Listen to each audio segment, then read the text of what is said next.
Hello, today we will recap a 2017 drama mystery film, in which a detective solves a mysterious murder case on a train. Before we start, please subscribe to our channel for free because we'll upload new videos regularly. Spoilers ahead, watch out, and enjoy. In 1934, there's a famous detective named Hercule Poirot, who's great at solving mysteries. He likes everything to be just right, even how his eggs are cooked. After years of solving cases, he decides to take a vacation in Istanbul. On the ferry there, he meets a woman named Mary Debenham. She's really impressed by how good he is at paying attention to details.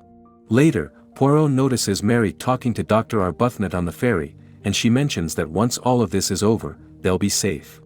Their conversation is cut short when Poirot joins them. When they reach Istanbul, Poirot meets some friends, including his favorite chef Mohammed, and a businessman named Book. While having drinks with Book, a representative from the British consulate tells Poirot that he must return to London to solve a case. Upon receiving the message, Poirot tells Book that he'll be joining him on the same train. As Poirot prepares for his journey, other passengers, like Princess Dragomirov, a businessman named Mr. Ratchett and his two servants, Mr. Masterman and Mr. McQueen, Count Andrei and Countess Elena, are getting ready to board the train as well. While the train departs from Istanbul, Mr. Ratchett receives a scary letter from an unknown person. He questions McQueen about it, but McQueen doesn't know who might have sent it. He attempts to engage Mrs. Hubbard in conversation, but she doesn't have a favorable opinion of him. Poirot overhears their argument and inquires about the cause. Mrs. Hubbard provides him with an explanation, claiming that nothing significant occurred. The following day, Poirot has lunch with Book, who shares information about various passengers on the train. After all the passengers depart from the dining car, Mr. Ratchett approaches Poirot and invites him to join him for dessert. Poirot accepts the invitation, and during the conversation, Ratchett mentions his new venture of selling antiques. He reveals that he has made some enemies who are threatening him. Ratchett explains that he sold carpets in Milan, but the buyers are dissatisfied with the quality and are demanding a refund. He asks Poirot to provide protection, offering a substantial sum of money in return, but Poirot declines the offer. After observing Poirot's lack of interest, Ratchett attempts to threaten him with a gun. Poirot remains unafraid, and informs Ratchett that he deserves the consequences for selling counterfeit items. Later that night, Poirot senses some disturbance in Ratchett's compartment, and encounters a woman in a scarlet gown who hastily exits the cabin. Before he can investigate further, the train derails due to an avalanche during a thunderstorm. Like the other passengers, Poirot's belongings are damaged, and he is particularly saddened by the sight of a broken picture of his lost love, Catherine. As the train becomes stuck, passengers become anxious and seek reassurance from Book regarding safety measures. Book comforts them by stating that if they don't arrive at the next station as scheduled, a rescue team will be sent for them. The following morning, Mr. Masterman attempts to contact Mr. Ratchett in his compartment but receives no response. Shortly after, Mr. Poirot arrives from the neighboring compartment, and they summon the guards to unlock the door. Inside, they make a shocking discovery: Mr. Ratchett is dead. Dr. Arbuthnot is called to examine the body and determines that Ratchett was stabbed to death. He estimates the time of death to be between midnight and 2 a.m. The guard on duty reports that he didn't witness anyone entering or leaving Ratchett's compartment during that time. Book urges Poirot to solve the case so they can notify the police. Poirot is reluctant at first, as he's on vacation, but Book persuades him. Book points out that if Poirot doesn't get involved, an innocent person might be wrongly accused. This argument convinces Poirot, and he agrees to take on the case. He then informs all the passengers on the train about Mr. Ratchett's death. The investigation kicks off, and they start by questioning Mr. McQueen about his connection with Mr. Ratchett. Mr. McQueen explains that he's been working as Ratchett's secretary for nearly a year and manages a lot of his business matters. He adds that Ratchett was quite unpleasant, and had numerous enemies who had been sending him threatening letters. After inquiring, Poirot inspects the body and discovers signs that Mr. Ratchett was drugged, rendering him unable to defend himself.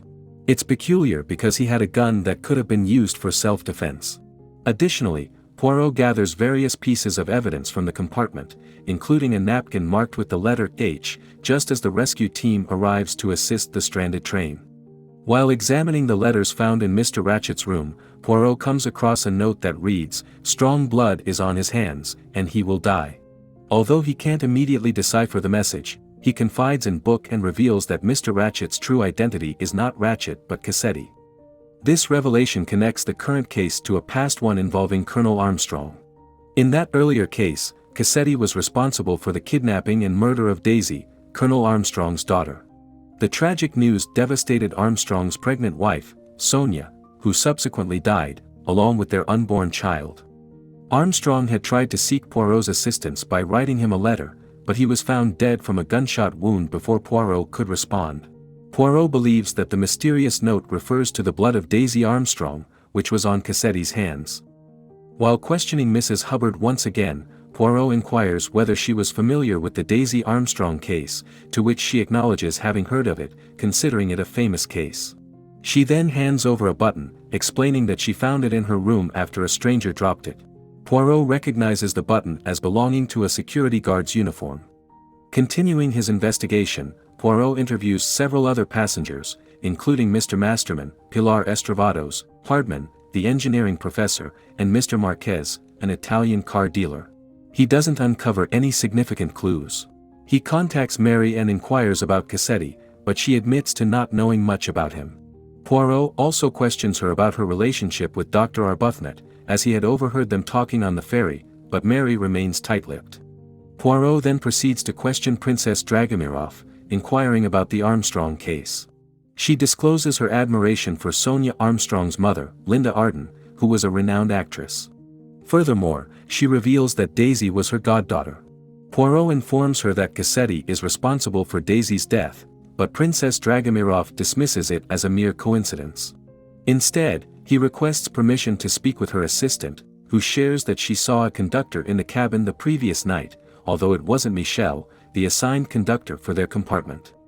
Upon hearing this, Poirot decides to accompany her and Book to search for the conductor's uniform, suspecting it may be hidden in the cabin.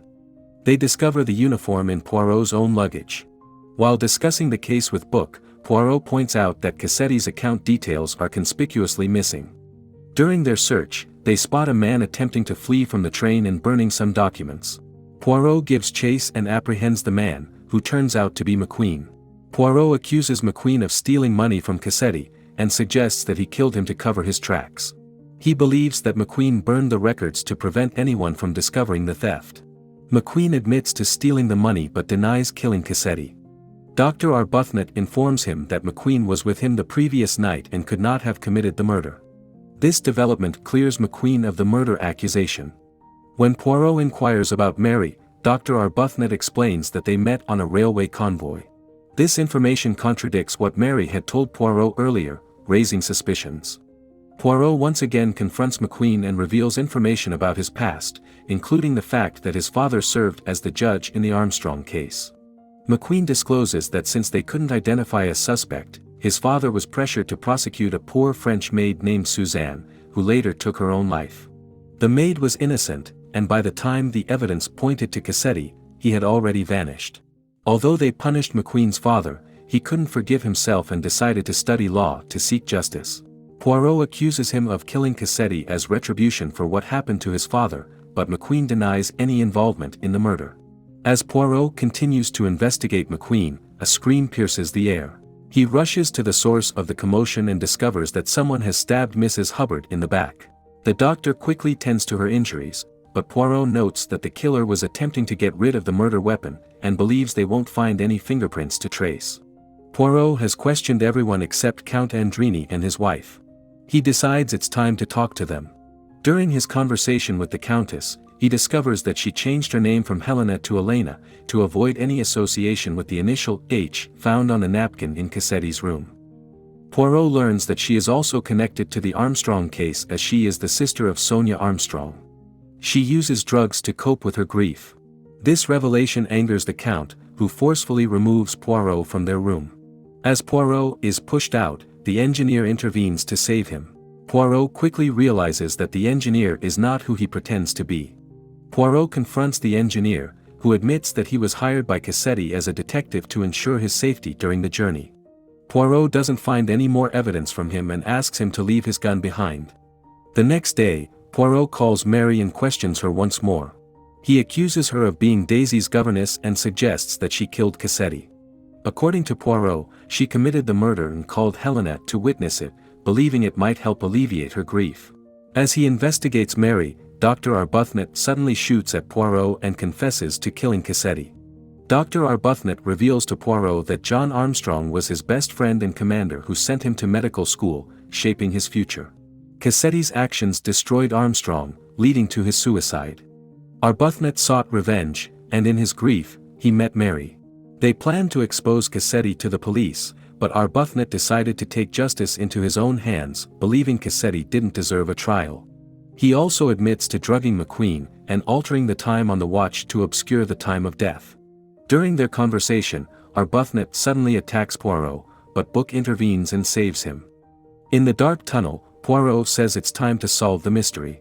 He clears Dr. Arbuthnot of being the murderer because he couldn't harm even him.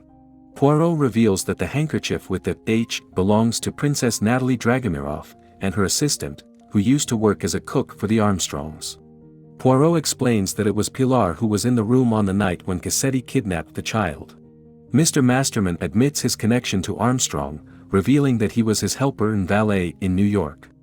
Poirot also learns that the engineer fell in love with the maid, who was wrongly accused in Armstrong's case. Poirot figures out that the conductor Michel is maid Suzanne's brother, and Mrs. Hubbard is Linda Arden. She had changed her appearance to help with the murder. He learns that everyone in the cabin has a connection to Armstrong's family, and they are all deeply affected by Daisy's murder. In the end, he reveals that they had all worked together to commit the murder. Mrs. Hubbard confesses that it was her plan, and she convinced the others to help her. Together, they killed Cassetti and got rid of the evidence. She requests Poirot to tell the police that she acted alone in the murder. She believes that they are all good people who deserve a second chance. Poirot is torn because he can't decide whom to blame, and he can't lie about the truth. In desperation, he asks them to kill him instead. Mrs. Hubbard takes the gun but discovers it's empty when she tries to shoot herself. In the end, Poirot informs them that he has told the police that an unidentified person murdered Cassetti, and they are no longer in trouble. He exits the train, and an officer questions him. The officer reveals that he has been summoned to Egypt to investigate a murder along the Nile River. He agrees to go with the officer as the train departs, leaving the other passengers behind. So that's for today. Please subscribe to our channel if you like this video, which is the most important way to support us in making more great videos like this.